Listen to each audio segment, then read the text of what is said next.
Ramadan tahun ini adalah Ramadan kedua di tengah pandemi COVID-19 dan kita masih harus tetap mencegah penyebaran wabah COVID untuk tidak lebih meluas lagi. Untuk itu, sejak jauh-jauh hari, pemerintah telah memutuskan untuk melarang mudik pada Lebaran kali ini.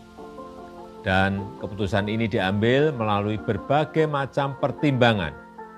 Karena pengalaman tahun lalu terjadi tren kenaikan kasus setelah 4 kali libur panjang.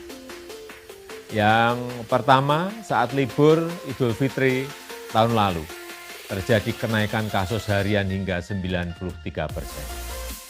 Dan terjadi tingkat kematian mingguan hingga 66%. Kenaikan kasus COVID yang kedua terjadi saat libur panjang pada 20-23 Agustus 2020, di mana mengakibatkan terjadi kenaikan hingga 119% dan tingkat kematian mingguan meningkat hingga 57%.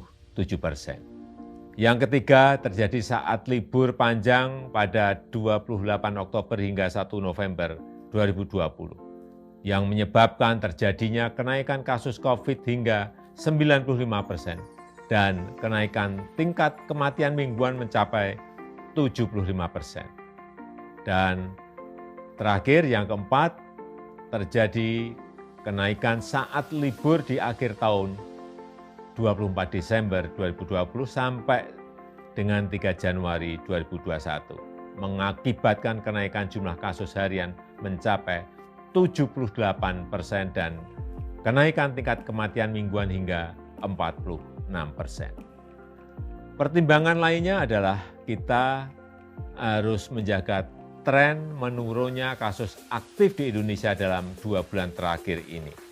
Menurun dari 176.672 kasus pada 5 Februari 2021 dan pada 15 April 2021 menjadi 108.032 kasus.